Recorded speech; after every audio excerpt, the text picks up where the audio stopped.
Welcome, class. Mr. Munir here. Time for some math. Now, in our last lesson, we explored volume of cylinders. In this lesson, we're going to explore volume of cones. Now, we already gave ourselves a good foundation in what volume is: 0 dimensions, 1 dimension, 2 dimension, 3 dimensions, and finding the volume of a prism was finding the area of the base and multiplying it by the length of the prism. And so we could do that for rectangular prisms and triangular prisms or circular prisms, which really are just cylinders. And in fact, it's kind of a misnomer to call it a prism. We just call it a cylinder. But either way, we figured out how to find the volume of a cylinder. And in fact, we proved how to derive the formula for the volume of a cylinder, which, if you don't remember, was volume equals pi r squared times the height or the length of the cylinder. So that was the volume of the cylinder. We found out how to get it just by doing a simple construction, starting with area and volume of a rectangular prism and things like that. It was really cool. But now we're on to 13.2, which is volume of cones. Well, what's a cone? Well, it's an ice cream cone, like a traffic cone. Okay, we understand what a cone is. We have to find the volume of a cone. How much physical three-dimensional space does a cone take up? Well, we have to know its dimensions, right? Maybe, the base of a cone is a circle, okay? So we could find the area of that circle, and then the cone is going to have a certain height. So it's going to have, a height. The cone is going to have a height. Okay, well, all right, okay. So we can talk about dimensions of a cone in terms of the radius of its base, or the radius of the circle, and the height of the cone. Those are the dimensions of the cone. But the question is, how do we find the volume?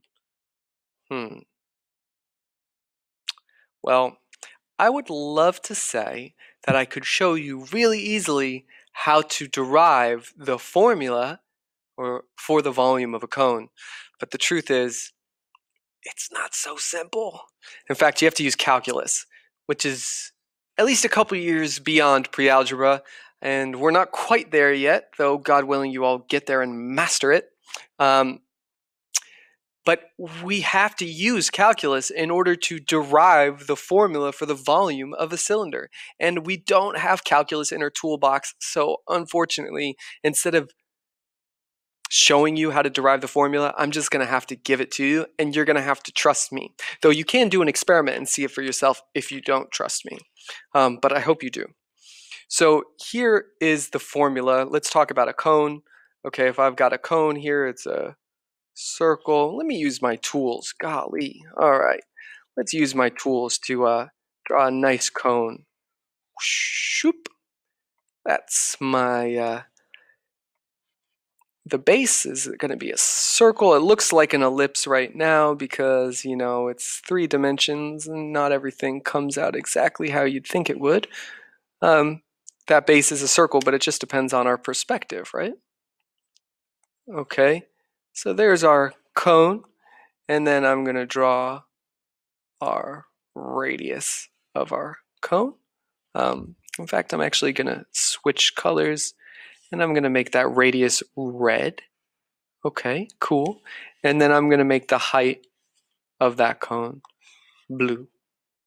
Might as well, right? Okay.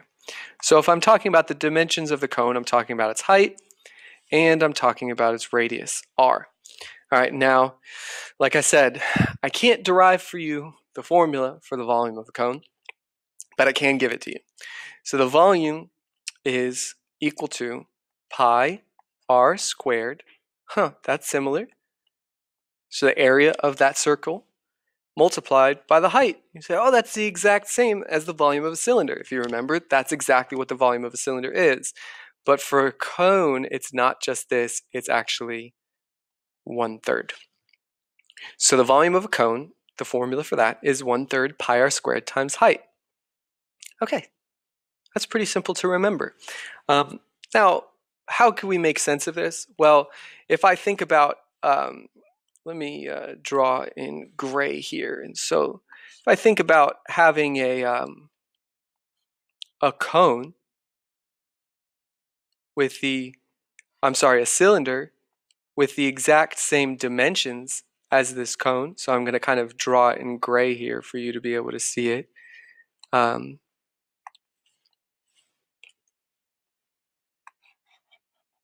That's going to be the height.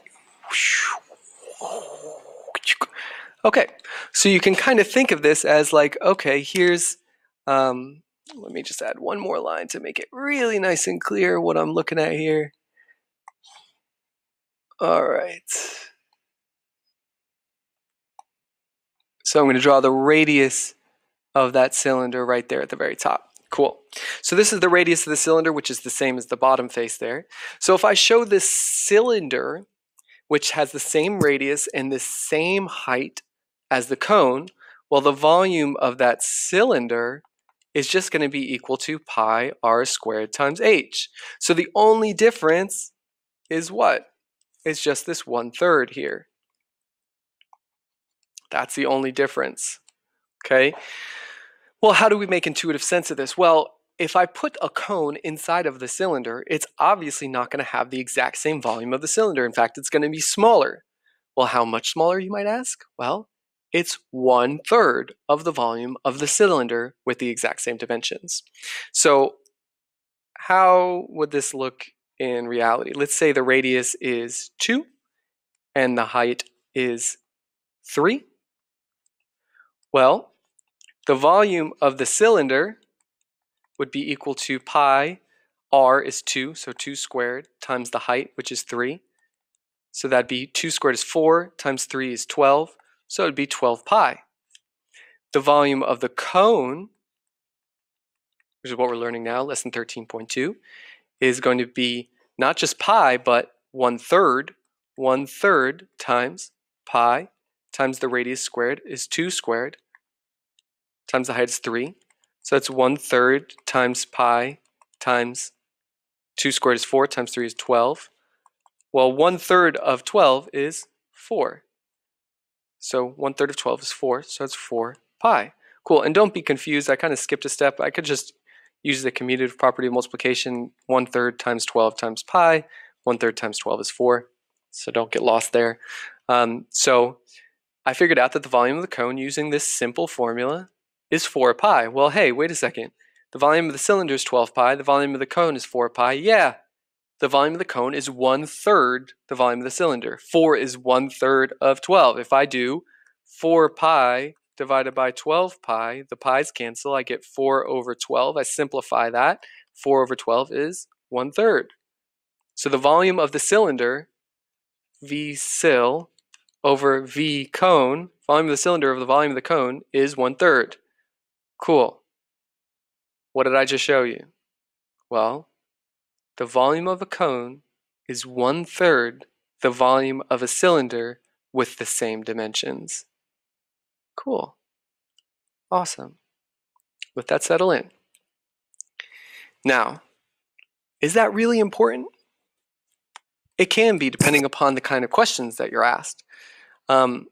But in terms of actually just finding the volume of a cone, do you need to know that it's 1/3 the volume of a cylinder with the exact same dimensions? No.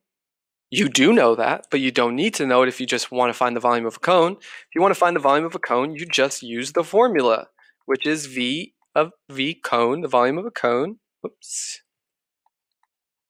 is 1/3 pi r squared h. Simple as that. So let's start looking at some example problems here.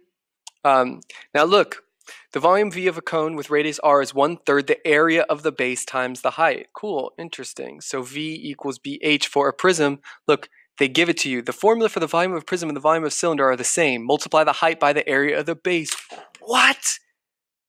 We learned that before. And now they're showing it to us. That's so cool. All right, but so now they're talking about the volume of a cone, which is V equals 1/3 pi r squared times height. 1/3 the area of the base times the height. Cool, awesome. How do we do this in an example problem? I like this cone. That's a skinny cone. I like it, but I'm going to use this one because I just want to. So let's go for that one. Awesome. All right, here we go. Boom.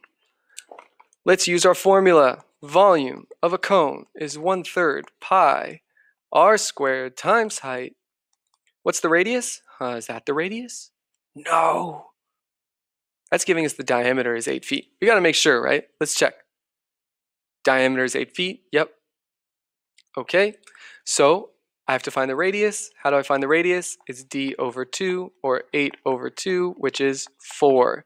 So the volume of my cone is 1/3 pi times 4 squared times my height is 9 equals 1/3 pi times 4 squared is 16 times 9. Oh my goodness.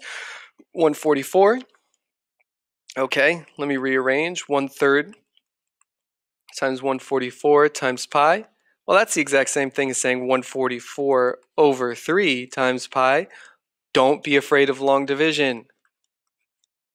3 goes into 14 4 times. 3 times 4 is 12. Subtract 12, you get 2. 4, 3 goes into 24 8 times. This is 48 pi. Don't forget my units.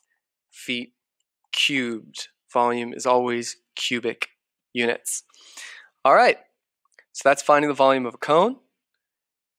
They go ahead and do the same thing for these problems. They then say, okay, you've got a geography project. Her model has a diameter of 12 inches. They've given you the diameter, so you got to get the radius, and a height of 8 inches. So they give you the diameter and the height. Just get the radius. You've got the height. Plug it into your formula, and you're done. Get into some guided practice. Get into some independent practice. Again, I could challenge you. I could ask you, okay, if I give you the volume and I give you the radius, what's the height? Or maybe I can give you the volume and I can give you the height. What's the radius? You should be able to use this formula in many ways. Let me just do a recap. Say the volume is 20 pi. And I say the radius is 16. What's the height? Well, I would say 20 pi equals 1/3 times 16 squared times h. You do multiply by 3, you do 16 squared, divide. I'm sorry, 1/3 pi r squared times h, right? That's the volume. You'd solve this equation for h. Look, would the math be weird? I don't want to do 16 squared. Multiply by 3, divide by pi. I'm going to divide by 16 squared. Yeah, but that's okay. You can do it. You should be able to do these kind of problems. Test yourself, question yourself, make sure you can do it, because it's not just about getting the simple answer to the simple question, it's about understanding.